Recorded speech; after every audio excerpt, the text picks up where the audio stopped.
Just a quick disclaimer before I start, this video will contain a bunch of uncomfortable truths and tough love, so if you're allergic to accountability or you're looking for things to be offended by and project whatever you got going on, remember, I don't care if you like me, I care to help the few people that are willing to listen. So have your fun in the comment sections, just don't stop playing the victim when I join in the fun too. Remember, we are equal. Much of the weight loss conversation or weight management is so stupid and damaging. And before you're like, who are you to talk about this? I spent most of my life being overweight and obese, and about 6 or 7 years ago I changed that and managed to keep it off. And in the last 6 or 7 years I helped a bunch of people with different ages, genetics and circumstances to do the same. So I've seen what works.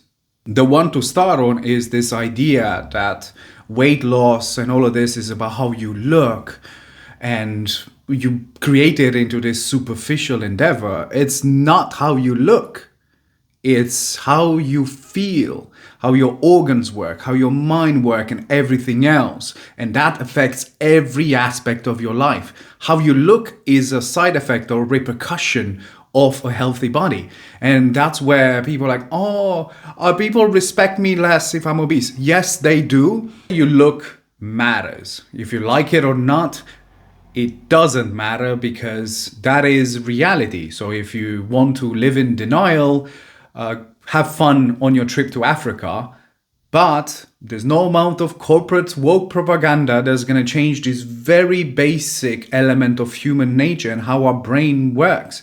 We look at someone, and depending on how they look, we assume certain behaviors and character traits to them that allows us to make a split-second decision if it's worth us investing our time and energy into this individual. A simple exercise. Let's say that you are a small business owner and you put years into trying to make this happen, and now it's time to make a hire. And for a small business, the right hire can get you to that next level, and the wrong hire can sink your business.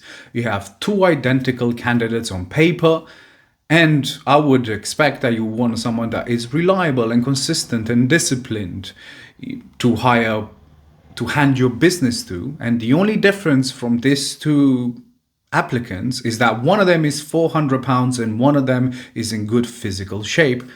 Who will you choose to decide the fate of your life's work? I'm not even going to go into the obvious dating and relationships part of it, because you can date who you get access to. So if you have a long chain of toxic or questionable relationships, most likely those are the only people that you get access to, or those are the ones that you're choosing.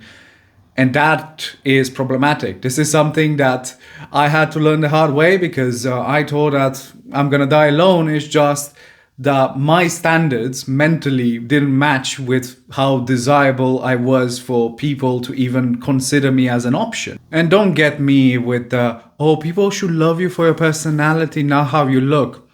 Well, your personality or who you are is determined by your choices and actions, and your consistent choices and actions tend to be represented in the way you look or how your life looks. So yeah, people do tend to love you for your personality or what your personality has created so far. If you want opportunities in life for good relationships and business and creative and friends and anything that involves people, you need to understand that those opportunities are created, or you are creating the right environment for those opportunities to happen. If you want to have a good relationship and an amazing partner, you focus on becoming an amazing partner yourself in order for you to even have the audacity of wanting a good relationship. When I hear people like, oh, I'm a nice person, or I'm a nice guy. What's nice about you, Mr. Involuntary Celibate? You are severely out of shape.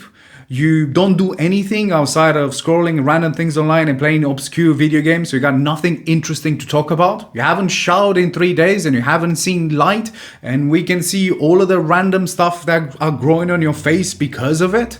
And Now you want women to come and talk to you because you are unable to talk to them because you got nothing going on. And now you're mad at them for not giving you the chance because you are a nice guy. You are not a nice guy. This nice guy thing is very narcissistic. You're trying to get people to control their behavior and emotionally manipulate them to act in the way you want because you don't feel like you have the value for that person to be there and make a choice for themselves to be there.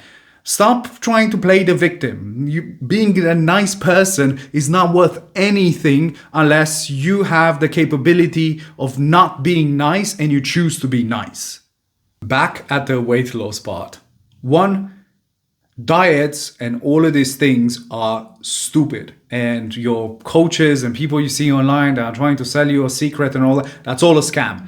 And if you fall for it, in a way, I think that you deserve it because it's been around a while and we know that 95% of the people who go onto this secret crash diet regain their weight back or even gain even more over a long period of time. It's not that people can't lose the weight, but you're not going to do it through a diet or through some secret. So if you want a shortcut, you deserve to be scammed, to be honest. You have to understand that if you want to do those changes will come by educating yourself and making sustainable lifestyle changes, and these things will shape the way you look and feel over time. The body positivity conversation started great, as we do need to be aware of the fact that there are differences in our bodies and certain things that we cannot control, and we need to learn to love them. And even the things that are within our control, we need to accept and learn to love them, but that acceptance comes with a responsibility for us to know that the choices and decisions and actions we are taking in the future need to be aligned in a way for us to not damage our health. If you're someone that goes, yes, queen, yeah, keep doing you, you are not a good person. You are extremely selfish and you only care about how you feel or what this person thinks of you or whatever. But the reality is the only one that you're helping outside of yourself are the corporations and pharmaceutical companies that are making trillions of people that don't even think them being sick is a bad thing as long as they buy their overpriced medication.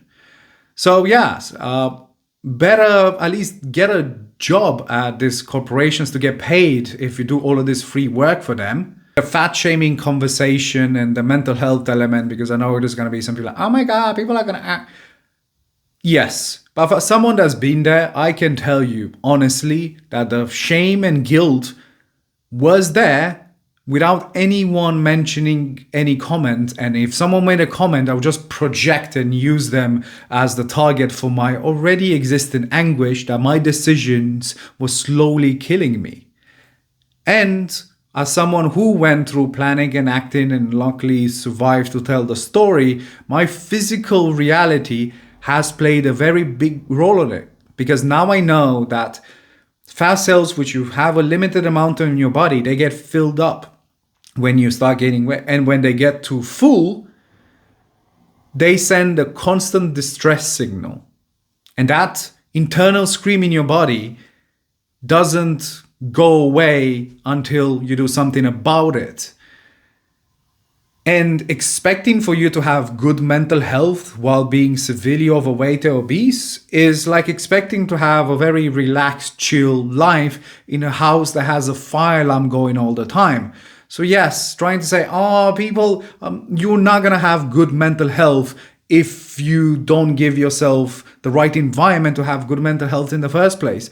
So us not being able to have real conversations about it because I'm like, oh, what if this person, trust me, they're not doing good either way, and us trying to ignore it, it's not going to make the problem go away. We need to find ways to be stern and supportive and help people make the better decisions, to educate them, not to incentivize them for our own validation and ego. On the topic of mental element of weight loss, losing weight, of getting back into shape, a lot of people look at it as some sort of physical endeavor, which is a mental challenge. Most likely your overeating is linked with a dysregulated nervous system and your desire for dopamine. It's an addiction to sugar. There's many other elements that are way more mental than the physical part, because I keep getting the message, I'm like, oh, what's the right workout? I'm like, Jimmy, you are 350 pounds. You haven't seen your penis in 3 years. You do not need the training plan of Mr. Olympia. You need consistency. Just whatever exercise. Yes, if you're looking at weight loss and quality of life, the best advice in terms of exercise is making sure that you get some strength training in, because retaining or building muscle mass is such a big element of quality of life and just maintaining good metabolic health. But outside of that, just move more. Don't just go on a treadmill and hope that you will give up on life. If you find someone that you can play, I don't know, tennis with or whatever, something that allows you to move more in your life. That's more than just trying to mimic someone's optimized workout that you're in no position to care about right now. Your number one focus, if you have some weight to lose or you're trying to manage your weight, is consistency. Find something that you can be consistent at, and then you start making certain adjustments and optimize after you got the consistency down. I think this ridiculous amount of information that people are trying to get before they take any actions is why they get so overwhelmed and end up doing nothing. In terms of eating, I already said it, and I'm going to do it pretty simple. Eat real food before you consider of measuring anything. Start eating real food. Eat enough protein. Don't drink calories. And try as much as possible to stay away from sugars or combinations of simple carbohydrates with fats, which I know it's everyone's favorite foods. But those are the things that make it very easy to overeat, as they're very addictive. And if you eat real food, whole foods, for about 3 months and you start seeing no differences, maybe you should do some blood work and look in different things. But before you get consistently eating real food and avoiding unnecessary calories, you're not really in a position to worry too much and get so overwhelmed by trying to measure things and whatever. Again, consistency and sustainability is what's important, because this is your new life. This is not a 3 months diet. I feel like if you look at it, I'm like, oh, this is a 3 months diet and then I just go back to normal. You missed the whole point of this whole long rant. And now to the commonly given excuses, because I've been doing this for a long time and I know people love finding excuses more than finding solutions. The genetic component. Yes, sucks to be you. I don't have perfect genetics when it comes to this, but it also means you only have added responsibility. Something like PCOS, which a lot of ladies have to deal with, also comes with insulin resistance. Understanding and knowing that means that your diet should be very much similar to a diabetic. So if you still have sugars and simple carbohydrates as a big part of your diet, as someone with PCOS, your PCOS is not an excuse. You just need to learn about your situation better and act accordingly, because PCOS is made much worse the more you start gaining weight. I don't have the time excuse is also very common. I don't have the time to cook. I don't have the time to whatever.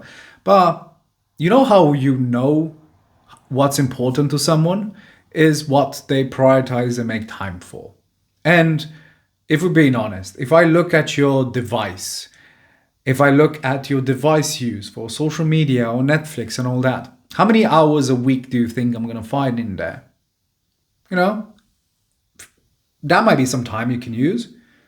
And I don't have access to good food, or it's very expensive. And I get it. Eating real food is expensive, and that's a completely different conversation. But it's a sacrifice worthy, as it's an investment in yourself. And if you don't invest, you're not going to be able to get to that next level. And really, eating crap food is not much cheaper in the long term, because the health bills and all those things add up to be actually more expensive. So again, trying to put as much of your budget and sacrifice in trying to get good quality stuff cheaply, it's worth it. Personally, I spend one weekend a month where I travel to a place to source good quality protein that's also I can buy in bulk, so it's a bit cheaper. And then I spend the rest of the day portioning it up and putting it in my freezer, so I have availability for the rest of the month. Where a lot of people would just go to a bar and just drink something. I have already set myself for the month by doing so, and by doing all the work and preparation, I can get all of that cheaper. So again, depending on what your priorities are and where you want to go in life, you're going to have to figure out where you can sacrifice some time or resources in order for you to look after yourself better. You might think I'm insensitive or even a bit crazy, which I wouldn't disagree. But what I'm crazy about is giving people the opportunity to free themselves out of slavery.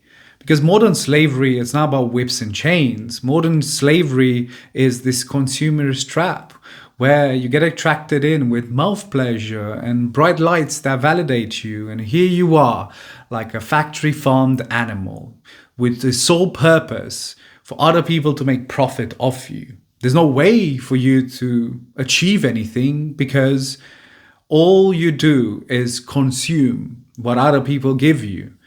And without the mental clarity or any sort of autonomy over your emotional or physical health, even if you see a way out, you are too weak to even go there. So yes, I might be crazy, but would it be crazy for some of us at least to be able to be free? Just something to think about. Protect your peace.